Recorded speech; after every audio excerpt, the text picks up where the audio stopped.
makhluk keren berbentuk gorila. Terus langsung masuk ke dapur, ada anak kecil ya, bisa dibilang sebangsa tuyul ya, ada. Terus saya keliling tuh, di situ tuh keliling itu yang nama di situ tuh makhluk beda-beda. Kalau seperti tuyul, seperti gorila, seperti pocong, seperti tengkorak, wah banyak di situ tuh.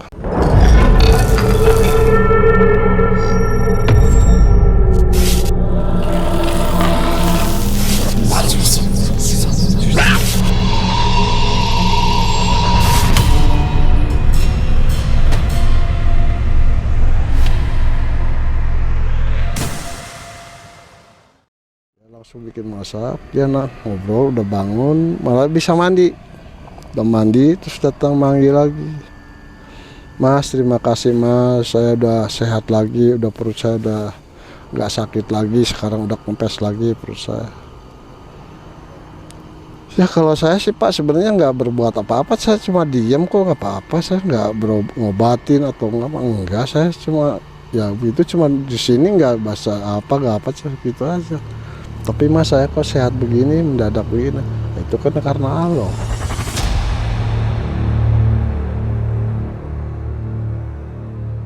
Udah gitu beres, udah saya jalan dipanggil lagi, saya dikasih lagi amplop lumayan ya, lumayan. Di waktu lewat jalan raya tuh saya lagi jalan, ada orang yang naik mobil, tahu ngomong apa, ngobrol apa saya nggak tahu. Nggak taunya saya dikejar sama mobil itu tuh, dikejar. Ya orang itu yang nemennya saya tahu, orang itu yang dari kampung tadi. Tuh, terus orang itu yang pakaian rapi itu yang bawa mobil tuh, Pak, ini yang nolongin orang, yang nolongin tetangga saya tuh ini, sampai dulu kejadian-kejadian begini tuh semuanya udah beres, udah sehat sekarang. Nah ini aja.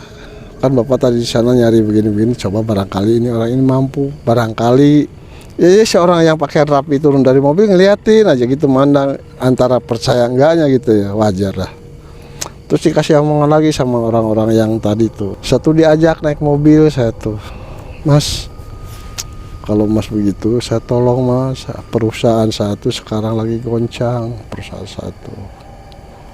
Tahu kenapa ya, kurang lebihnya sekitar 3 atau 4 bulan penghasilan drastis menurun, barang-barang banyak yang busuk, karyawan semuanya ya alasannya minta gaji naik atau apa saya nggak tahu, itu semuanya porak-poranda semuanya. Jadi kacau perusahaan saya tuh. Jadi maksudnya Bapak manggil saya itu gimana? Ya barangkali Mas bisa nangan perusahaan saya ini, barangkali. Udah Mas, sekarang Mas ikut saya. Dia naik mobil. Saya tadinya tolak tuh ya, tolak. Saya nggak bisa Pak, saya nggak mampu masalah itu, saya nggak ngerti masalah ini. Tuh sama yang orang yang tadi, udah Mas naik aja sama saya yuk ikut. Terus si orang itu ngikut naik, saya tuh ditarik naik mobil. Naik mobil tuh lewat pasar, kalau nggak salah pasar Kemis, kalau nggak salah tuh. Tapi daerahnya saya lupa lagi. Udah begitu satu dibawa ke suatu gudang, di situ tuh gudang. Mobil tuh masuk ke gudang, ada security-nya juga sih, ada gudang di situ. Mas ini perusahaan saya, coba lihat di dalam berantakan semua, udah yang namanya barang itu pada busuk atau apa tuh. Itu kebetulan perusahaan asinan, ikan asin semuanya. Mas coba lihat, Mas di situ gagal semua, karyawan nggak ada yang kerja. Ini barang satu ya yang namanya ikan itu di situ, udang atau apa semuanya pada berantak, udah bau sama busuk, nggak diproduksi. Pas begitu dibuka tuh ya namanya bau bangke itu ya, yang namanya udang mungkin udah berapa hari nggak diolah, mungkin udah masuk ke situ. Satu di situ yang namanya di ruang itu yang kelihatan sama satu itu ya namanya makhluk, banyaknya ampun-ampunan. Makhluk sing keluyur kayak gimana ya? Itu. Iya. Ada yang besar, ada yang kecil, ada yang wah ada macam-macam di situ. Terus dia nanya yang pakaian rapi itu, ini Pak saya kesini maksudnya apa? Tolong yang kelihatan sama Mas di sini tolong gimana caranya saya nggak tahu, tolong. Terus itu di situ tuh agak mikir juga di situ tuh ya. Ini saya gimana atasinya kok begini-begini banyak amat.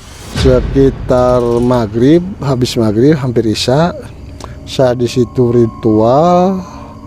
Saya kepercayaan sama Allah, minta syariatnya dari para sesepuh yang ada di Jawa, di Cirebon, di Bandung, di Garut semua. Ya kasarnya ini aja sepulau Jawa, saya minta syariat dari sesepuh-sesepuh semua. Mungkin waktu itu saya tuh diijabah sama Allah ya, yang namanya sesepuh itu. Yang kelihatan satu sesepuh pasukan dari ya sombongnya gitu ya, sombongnya itu pasukan dari saya pada datang. Itu diserang semuanya, habis itu yang tadinya ramai di pabrik di gudang itu ramai, semua bubar semua itu, pokoknya bubar sampai kosong lagi. Terus saya ngomong sama yang pakaian rapi itu, Pak ini sekarang di sini udah nggak kelihatan ada apa-apa lagi, ini sudah bebas, sudah bersih. Nah gini aja Mas, barangkali di sini ada simpanan barang atau apa gimana Mas, saya coba barangkali. Di situ tuh saya tuh renung satu begini, pas dari pikiran saya tuh di gerbang tuh ada kelihatan seperti bungkusan putih, kelihatan tuh di gerbang pabrik itu tuh ada bungkusan putih di situ tuh. Jadi saya sama security, Pak tolong saya minta linggis sama palu atau apa buat ngancurin coran. Oh iya, security itu nggak banyak cerita, nggak banyak nanya, nggak langsung dia pergi langsung bawa. Terus saya sama yang tadi nganter dari orang kampung itu saya, Mas tolong nih hancurin, kalau udah ini nanti saya hancurin aja nih coran ini. Udah dihancurin, tuh udah dihancurin sama orang itu mau diambil, jangan Mas biar sama saya aja. Emang kenapa Mas? Udah asal hancurin aja. Terus saya koreh ya kurang lebih segini, sambil bungkusan seperti kain kapan udah dekil gitu tuh, udah dekil, saya angkat pas dibuang saya gelar itu ya, bungkusan itu ya macam-macam. Dalamnya apa itu? Banyak, ada seperti daging, ada seperti rambut, seperti banyak ada silet atau apa di situ banyak. Mungkin ada juga ya, yang seperti daging manusia yang baru meninggal, ada baunya bukan main di situ. Udah bongkar. Terus saya minta bensin, saya bakar. Itu yang namanya asap itu. Bukannya warnanya hitam, bukan. Warnanya tuh kayak pelangi waktu dibakar begitu. Warnanya kayak pelangi sampai sudah angus. Nggak taunya si security yang satunya ya bisa dibilang komandan security lah, bisa dibilang komandan security itu badannya yang kayak kena bakar tuh, si komandannya security. Dia teriak-teriak kepanasan waktu saya bakar itu tuh, dia teriak-teriak kepanasan. Dan ini habis si security itu tuh jadi luka bakar kulitnya tuh.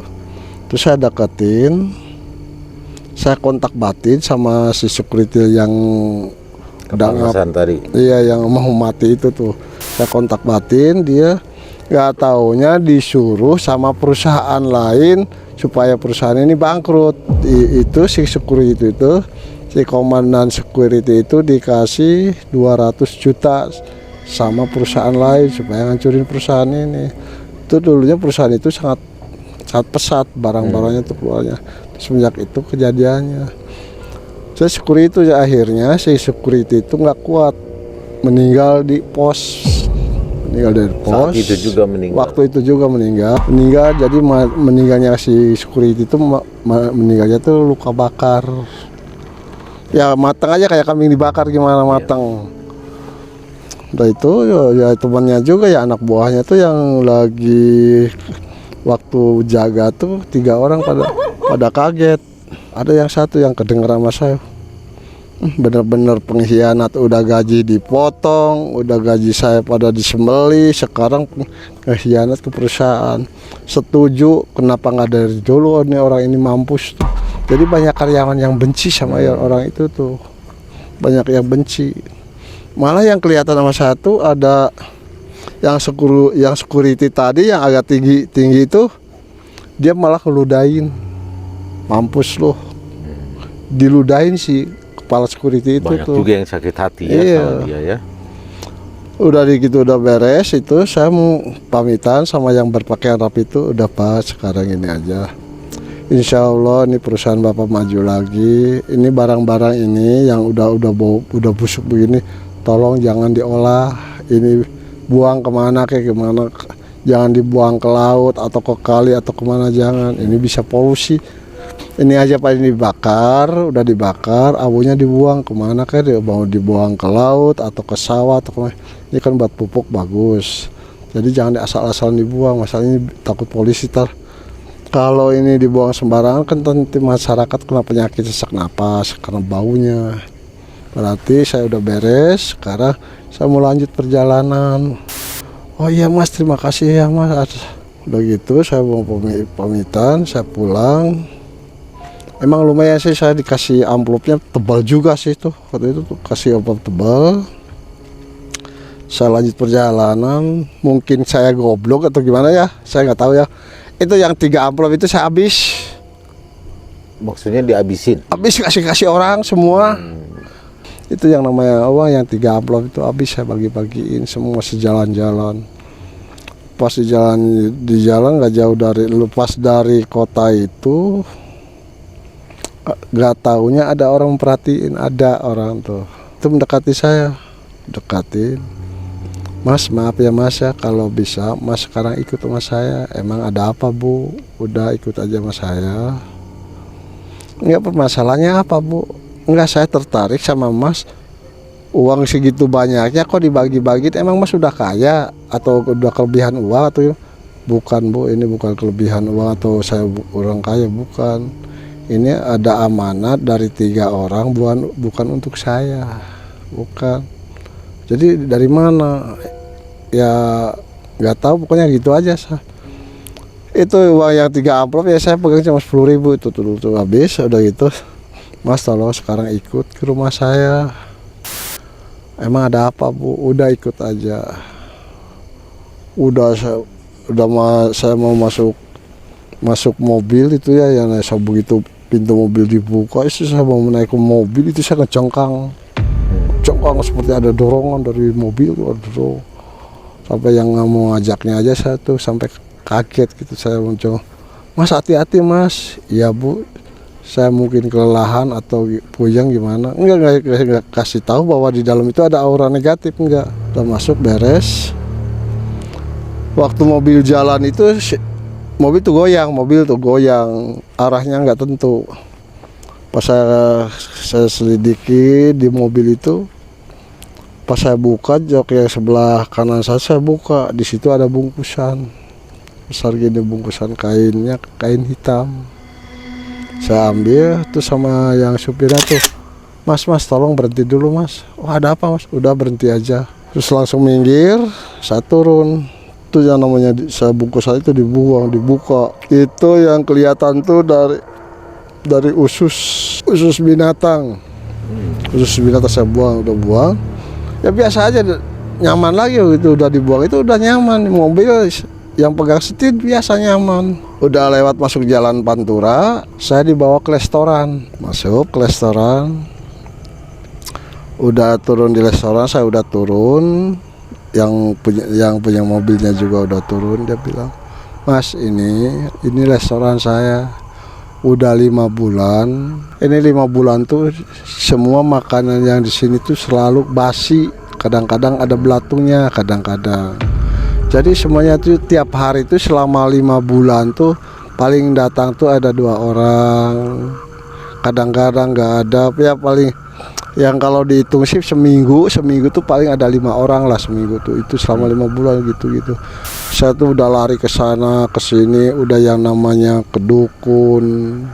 Ini tolong gimana caranya Mas, gimana caranya, apa perlu di sini ngadain kambing lagi atau apa gimana Mas, yang penting saya usaha saya maju lagi, banyak yang datang.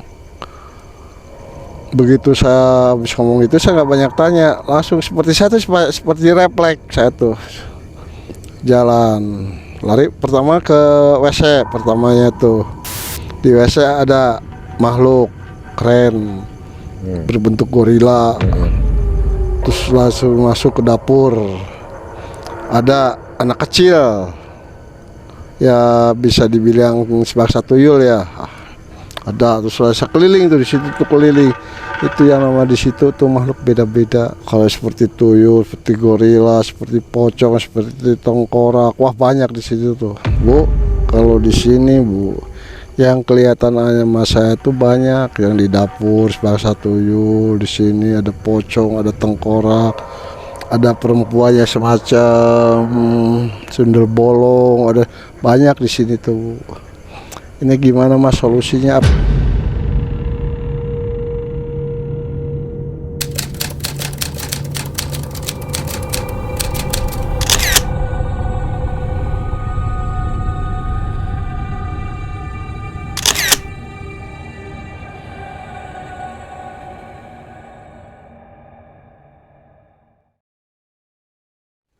Ambil saya bakar, mendoa gitu.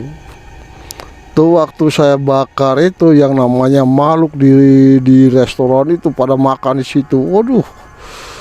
Itu yang di situ karyawan semua ngelihat yang namanya bentuk makhluk itu, ngelihat semua tuh orang-orang di situ tuh. Ada yang sampai pingsan juga, ada 2 orang. Maksudnya semua karyawan bisa melihat? Biasa melihat itu, bisa melihat bahwa makhluk yang gaib itu sama orang-orang karyawan itu sama yang punya warung diperlihatkan. Itu yang si ibu itu yang tadi bawa saya di mobil itu sampai pingsan. Saking gimana saya kurang itu banyak di situ, wah rame ya, makan ininya itu segala macam. Pas lihat itu si ibu tuh pingsan, terus sama supirnya sama suaminya tuh dibawa ke kamar.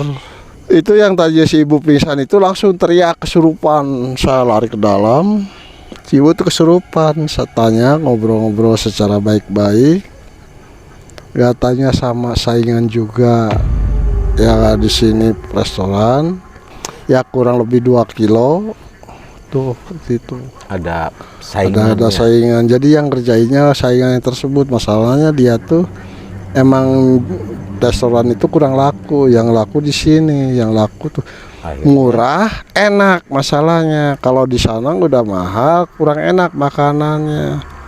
Jadi emang kelihatannya tuh kotor. Masalahnya yang tadi ngerjain itu dia punya semacam pesugihan. Udah itu beres, udah beres, udah normal sehat lagi.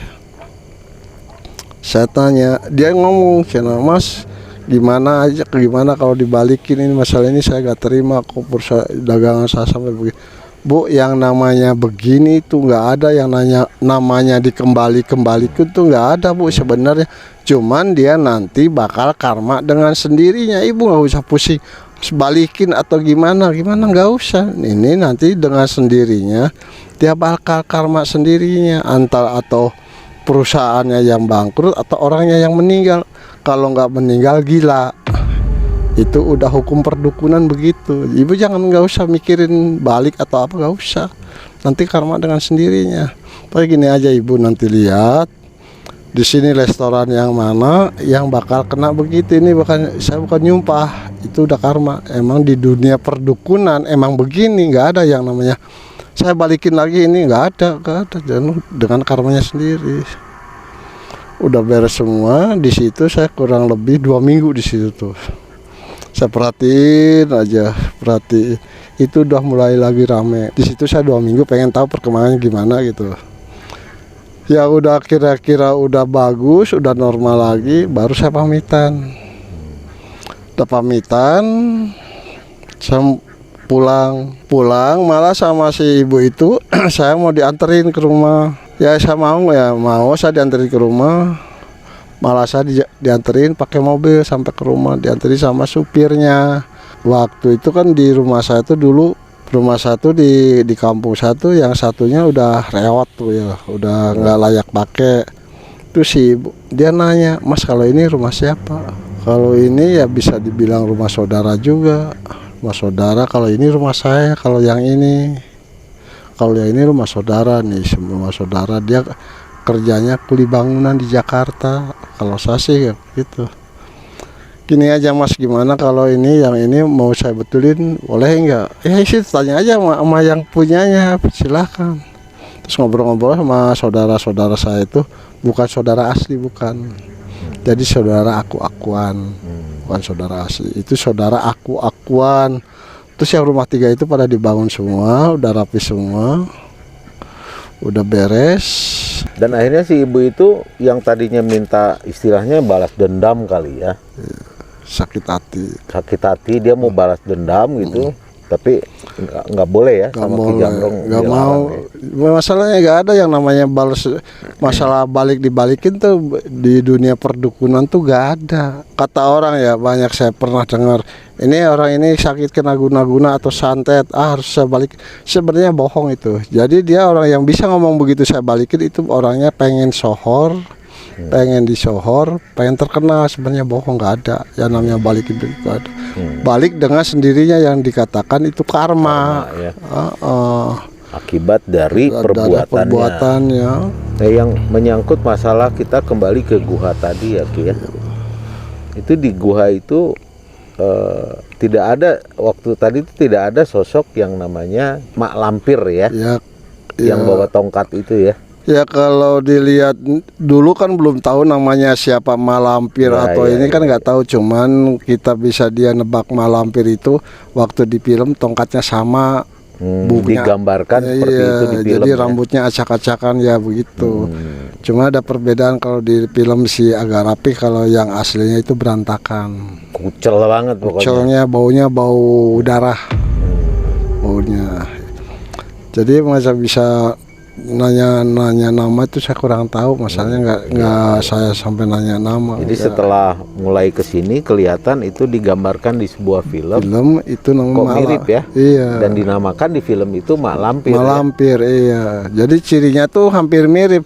Kalau dari film si tongkatnya bentuk tengkorak bentuknya, tapi kalau malampir itu yang aslinya itu tengkorak manusia, itu bener asli tengkorak. Kalau waktu di tempat yang ada air yang seperti mendidih tadi Ki, yang Aki ceritain di awal, seperti mendidih terus tiba-tiba dari air itu muncul kepala ular naga ya. Itu sosok apa sebenarnya Ki? Yang keluar dari air mendidih itu langsung keluar makhluk seperti naga. Jadi kalau yang sekarang gini ya, emang gua itu ada yang nyebutnya gua naga, ada yang nyebutnya gua malampir, ada juga yang nyebutnya gua keramat ada. Jadi sekarang nggak punya nama anu jelas sekarang tuh. Ceritanya begitu yang saya tahu, tapi kita wallahu alam. Nah, kalau saya rangkum nih Ki ya, dari cerita dari awal, jadi saya muncul satu pertanyaan nih buat Ki Jambrong. Apa memang Ki Jambrong ini berarti ada keahlian dalam hal mengobati atau memulihkan kembali seperti tadi usaha-usaha tadi gitu? Apa memang seperti itu skill Ki Jambrong? Emang sebelumnya saya waktu terjun seperti ke Gunung Merapi juga saya tuh sering, cuman ya seperti tetangga desa kadang-kadang dipanggil juga, masih jarak dekat, nggak sampai keluar kota, nggak, masih satu kota lah gitu. Masih dalam wilayah tertentu ya. Iya, jadi nggak sampai nyebar kemana-mana. Masalahnya tuh saya tuh orangnya gimana ya, jadi banyak alasan. Kalau ada yang manggil tuh banyak alasan. Ya gini. Kalau memang ada dorongan hati mau membantu ya. Iya, itu baru bisa. Tapi jadi kalau memang hati nggak mau deket pun juga mungkin nggak mau juga ya. Jadi seolah gimana ya, kalau saya tuh emang dari dulu tuh tergantung dalam hati saya, pikiran saya tuh kalau lagi mau ya mau, kalau lagi enggak. Pernah saya tuh ya, pernah ada orang bawa uang 2 tas, ada orang 2 tas, ngasih foto sama saya tuh. Nih tolong terserah mau diapain ini. Nih kalau kurang ngomong, nih ada saya bawa ini 2 tas, saya buka. Emang bener sih ada uang itu 2 tas. Jadi minta diapain itu foto? Jadi terserah itu mau digilai, mau diapain terserah itu. Tuh waktu itu tuh saya di situ nggak mau, malah saya marah di situ tuh. Malah yang uang 2 tas itu saya tendang sampai nyebar kemana-mana. Terus saya di situ malah saya orangnya diusir tuh orang itu tuh. Kenapa nggak mau, Ki? Saya tuh ya, saya mungkin karena cita-cita saya waktu kecil, mungkin saya pengen jadi kiai atau gimana. Itu mungkin saya dikarenakan saya punya dasar pengen jadi kiai kan, seenggak-enggaknya kalau kita pengen jadi kiai kan seenggaknya kita harus belajar beneran, harus bisa milih mana yang salah mana yang benar. Mungkin inti dasarnya dari situ. Sampai sekarang juga saya nggak mau disuruh nyelakain orang, nggak mau. Banyak yang datang, ada yang ngasih banyak juga ya, banyak, ada yang minta. ngasih yang 1 koper, ada yang ngasih 2 koper. Kadang-kadang dikasih cek, tulis nilainya berapa terserah, tapi saya semua tolak. Jadi saya nggak pernah gini ya, pernah saya ya sekitar tahun 90-an ya, sekitar tahun 90-an saya pengen tahu yang namanya kena santet itu gimana. Saya pernah, ya Allah, saya tolong supaya badan saya ini kena santet, ya Allah tolong. Tuh saya dipanggil ke tetangga desa. Bener saya kena santet. Yang namanya kena santet, aduh bener, makan susah, badan sakitnya, panasnya, gatalnya, segala macam itu saya rasain sebenarnya. Bener-bener tersiksanya, bener-bener di situ. Di situ tuh waktu itu tuh saya nggak saya usir, nggak, saya pengen tahu nikmati dulu gimana gitu perasaan kalau kena santet tuh. Terus saya nikmati ya, kurang lebih sebulan. Itu dikerjain sama siapa itu? Ya sama orang yang ilmu hitam. Kenapa dia bisa ngerjain? Jadi saya katanya nyereatin orang. Itu kan Malik. Itu Malik, itu saya nggak saya tada, nggak tada, pengen tahu gimana rasanya yang kena santet. Udah 1 bulan, kurang lebihnya 1 bulan saya udah nggak kuat nahan sakitnya saya, penderitaannya saya di situ mulai dengan syariatnya saya. Pas malam Jumat Kliwon tuh saya duduk di masjid di Paimbaran, duduk di situ munajat sama Allah. Sekitar jam 2 pagi yang namanya di badan saya itu berasa keluar, ada yang keluar semua tuh. Malah sajadah Paimbaran itu banjir darah dari badan saya, itu basah dengan darah.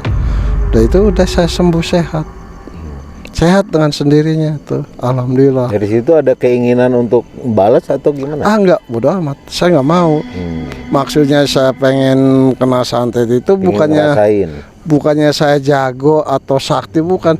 Jadi supaya saya nggak mau, supaya nggak bertindak sewenang-wenang yang ada di badan saya, supaya jangan disalahgunakan.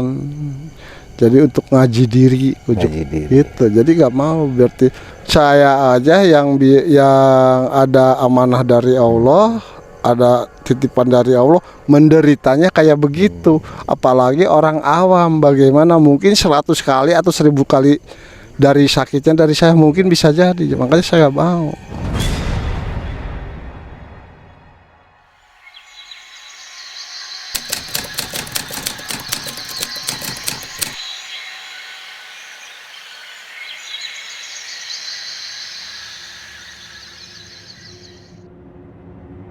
Baik Sobat Malam Cekam sekalian, itulah tadi pengalaman yang dialami oleh Ki Jamrong. Dari mulai awal cerita tadi, pertengahan hingga akhir di penghujung acara ini.